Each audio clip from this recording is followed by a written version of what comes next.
तो आपका एक बार फिर से स्वागत है। आज एक महत्वपूर्ण टॉपिक पे हम बात करेंगे। तो उससे पहले अगर आपने चैनल को सब्सक्राइब नहीं किया है तो सब्सक्राइब कर लें और इस वीडियो को ज्यादा से ज्यादा शेयर करें। हम महत्वपूर्ण और एक करंट के टॉपिक पे बात करेंगे अभी, और जो है उपराष्ट्रपति का चुनाव। भारत में 17वें उपराष्ट्रपति का चुनाव जो है अभी उसकी घोषणा निर्वाचन आयोग ने कर दी है और उसका नामांकन शुरू हो चुका है।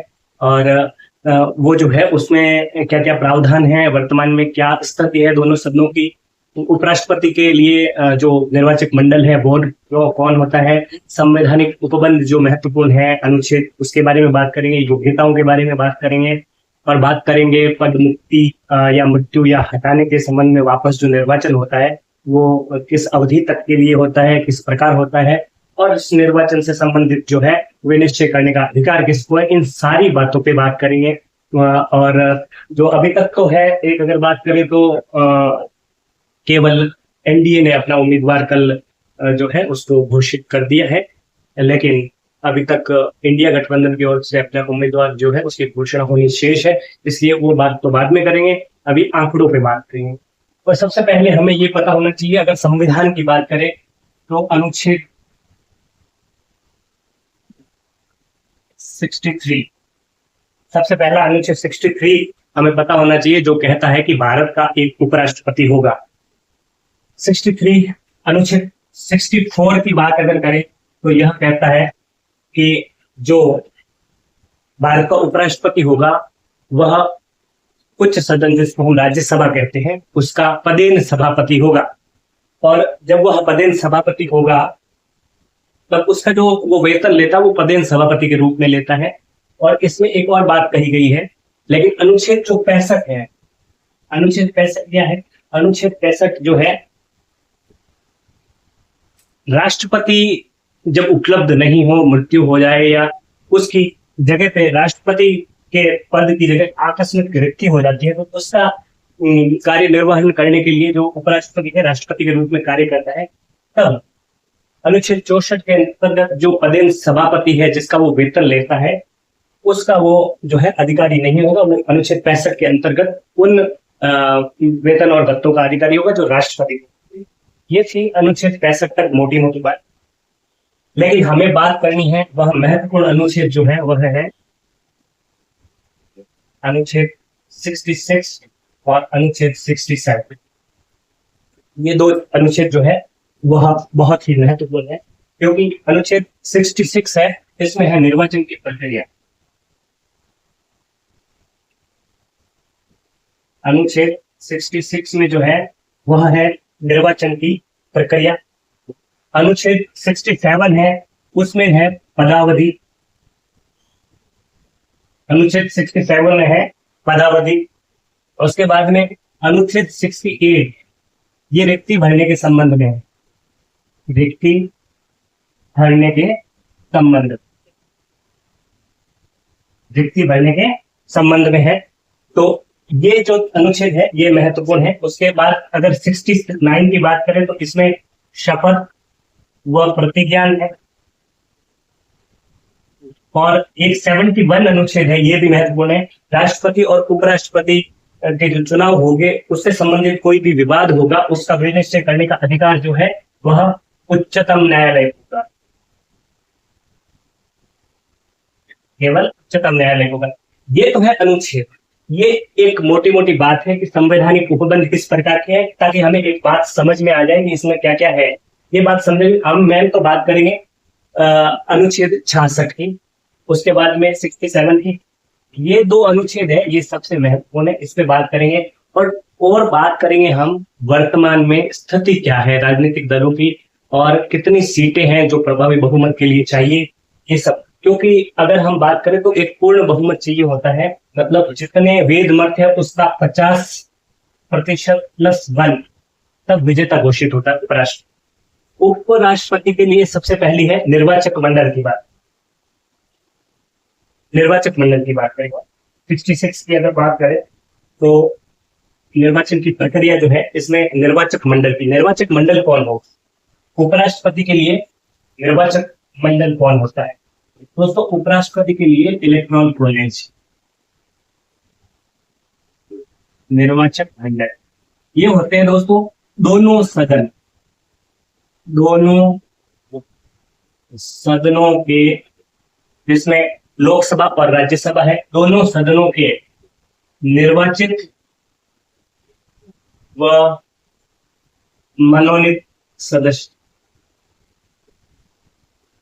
दोनों सदनों के निर्वाचित और मनोनीत सदस्य, इन सबसे मिलकर जो है निर्वाचक मंडल बनता है।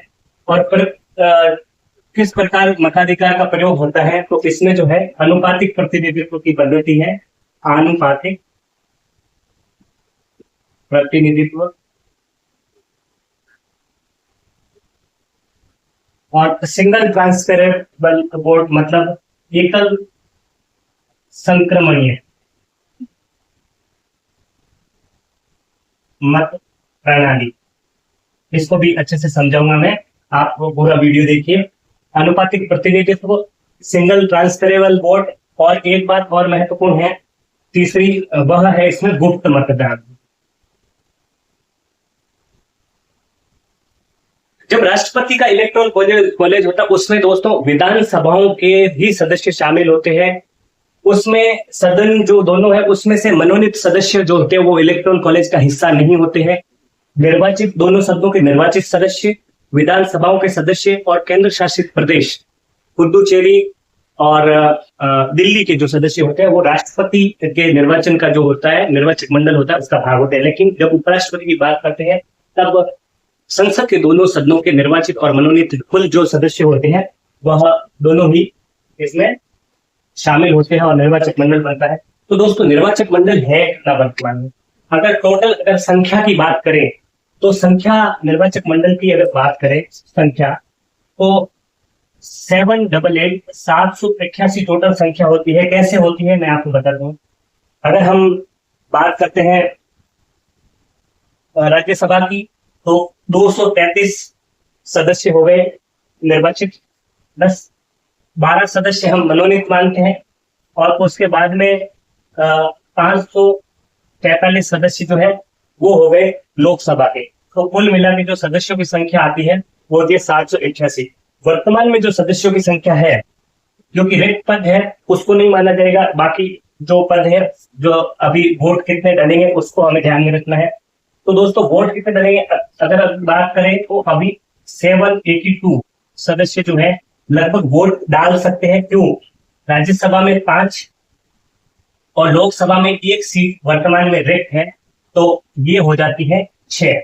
तो अगर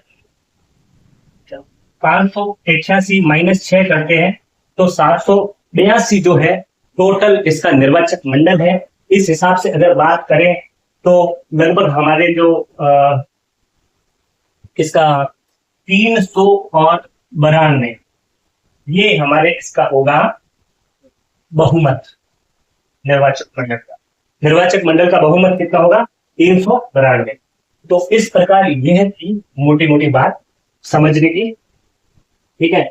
उसके बाद में हम बात करते हैं चुनाव और नामांकन की प्रक्रिया की। नामांकन प्रक्रिया शुरू हो चुकी है दोस्तों, और इसकी जो अंतिम तिथि है नामांकन की वह 31 अगस्त है। 31 अगस्त तक नामांकन करना है, और उन 9 सितंबर को रिजल्ट आ जाएगा। रिजल्ट और जो है वोटिंग और रिजल्ट डिक्लेरेशन की डेट जो है वह है 9 सितंबर। इस प्रकार यह थी बात। ये अनुच्छेद 66 में हमारी पदावधि कितनी होती है, तो उपराष्ट्रपति की जो पदावधि होती है वो 5 वर्ष होती है। उससे पहले वह पदत्याग कर सकता है, राष्ट्रपति को अपना त्याग पत्र देके। तो रिक्ति भरने के संबंध में एक महत्वपूर्ण बात और है। रिक्ति भरने के संबंध में महत्वपूर्ण बात क्या है? जब हम राष्ट्रपति की बात करते हैं दोस्तों, तो राष्ट्रपति के निर्वाचन से संबंधित रिक्ति में कहा गया है कि 6 माह से पूर्व चुनाव होने चाहिए, जबकि उपराष्ट्रपति के मामले में अनुच्छेद 68 कहता है यथाशीघ्र चुनाव होने चाहिए। अगर रिक्ति हो जाती, रिक्ति के 3 कारण है। रिक्ति 3 कारण: मृत्यु की वजह से, त्याग पत्र की वजह से, या हटाए जाने की वजह से। हटाते कैसे उपराष्ट्रपति को? उपराष्ट्रपति को राज्यसभा जो है वो एक प्रस्ताव लाती है। राज्यसभा में उस समय का जो प्रभावी बहुमत था उससे पास करके अगर लोकसभा उससे सहमत हो जाती है तो उपराष्ट्रपति जो है वो हट जाता है अपने पद से, राष्ट्रपति उसको हटा देता है।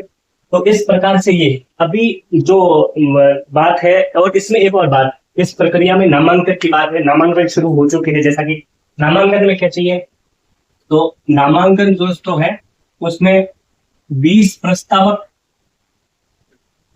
और 20 समर्थक, 20 प्रस्तावक और 20 समर्थक उपराष्ट्रपति के चुनाव के लिए जो है होने चाहिए। ये कौन होंगे, जो इलेक्टोरल कॉलेज में हैं, जो सदस्य वोट डालेंगे, जो संसद के सदस्य है, वह ही प्रस्तावक और जो है समर्थक होंगे। 20 सदस्य कम से कम प्रस्तावक होने चाहिए और 20 सदस्य ही जो समर्थक होने चाहिए। और महत्वपूर्ण बात क्या है उपराष्ट्रपति के संबंध में, उपराष्ट्रपति के संबंध में जमानत राशि की बात करते हैं। जमानत राशि दोस्तों 15,000 रुपए जो है यह आरबीआई में जमा की जाते हैं, जमानत राशि। और उसके बाद में एक और है कि अगर जो चुनाव होता है उसमें वेद मत जितने होते हैं, वेद मत उसका 1/6% अगर कोई सदस्य प्राप्त नहीं कर पाता है, जो कैंडिडेट है वो कैंडिडेट अगर प्राप्त नहीं कर पाता है तो उसकी जमानत है वो जब्त हो जाती है, ऐसा कहा जाता है, उसको जमानत जब्त होना कहा जाता है। और एक बात, सिंगल ट्रांसफरेबल वोट कैसे, जैसे 3 जो है वो कैंडिडेट है, 3 कैंडिडेट है तो दोस्तों उसमें क्या होगा, हर सदस्य को 3 वरीयताएं मिलेगी।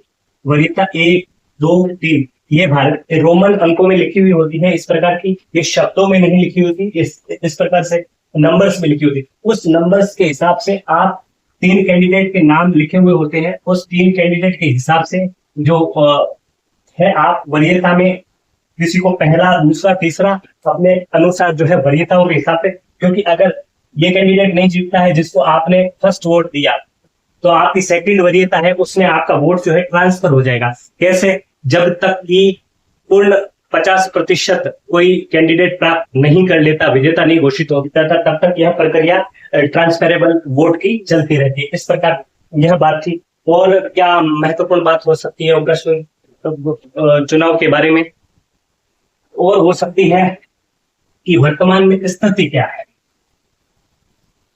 वर्तमान में स्थिति क्या है।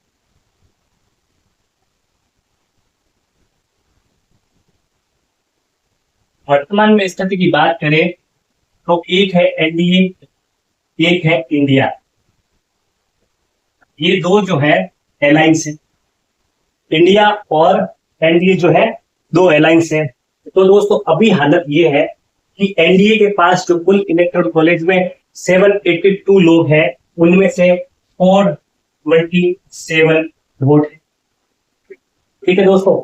और इंडिया के पास जो अभी हालात है, उनके पास जो है वो है 355। अब आपको पता है कि जीतने के लिए चाहिए 391। एनडीए ने जो है अपने कैंडिडेट की घोषणा कर दी है, वो है पीसी राधाकृष्णन, जो महाराष्ट्र के राज्यपाल रहे हैं, राज्यपाल है, उनकी घोषणा की है। और उस स्थिति में लगता है कि भारत के जो अगले उपराष्ट्रपति होंगे वो राधाकृष्णन होंगे, पीसी राधाकृष्णन होंगे, क्योंकि 427 है जबकि बहुमत का आंकड़ा है 392। इससे ये पता चलता है कि आराम से जो है लेकिन एक बात और है, इस कंडीशन में एक बार और है, और भी कोई जीत सकता है, ऐसा भी ऐतिहासिक हो सकता है। कैसे हो सकता है, क्योंकि एक बड़ी बात इसमें ये है कि व्हीप जारी नहीं कर सकते, व्हीप जारी नहीं कर सकते। जो राजनीतिक दल होते हैं वह व्हीप जारी नहीं कर सकते, अपने सदस्यों को ये नहीं कह सकते कि इसके समर्थन में हमें सारे वोट डालने, क्योंकि अगर व्हीप जारी करने का अधिकार होता है तो पार्टी को यह अधिकार होता है कि उसके अपने जो कहे हुए बात पर अगर सदस्य खड़े नहीं उतरते तो उनको पार्टी से या सदस्यता से भी निकाला जा सकता है, सदस्यता उनकी रद्द हो सकती है, लेकिन व्हीप जारी नहीं कर सकते उपराष्ट्रपति के चुनाव में। इसलिए ये आंकड़े बदल सकते हैं, लेकिन निष्ठा के ऊपर निर्भर करता है। अभी जो हाल ही के जो आंकड़े दिख रहे हैं उस हिसाब से लग रहा है कि चुनाव है वो एनडीए आराम से जीत जाएगी और जो इंडिया गठबंधन है उसकी सीटें कम है, ये बात समझ में आती है। ये थी मोटी मोटी सारी बातें उपराष्ट्रपति चुनाव के बारे में। और भी ऐसी ही जानकारी चाहिए तो सब चैनल को सब्सक्राइब कीजिए, अधिक से अधिक शेयर कीजिए, लाइक कीजिए, कमेंट कीजिए और भी चीजें पूछिए जो मैं नहीं बता पाया लेकिन मुझसे छूट गई हो तो उनके बारे में आप कमेंट बॉक्स में बताइए, मैं आपको जरूर उसका रिप्लाई करूंगा। नमस्कार, थैंक यू।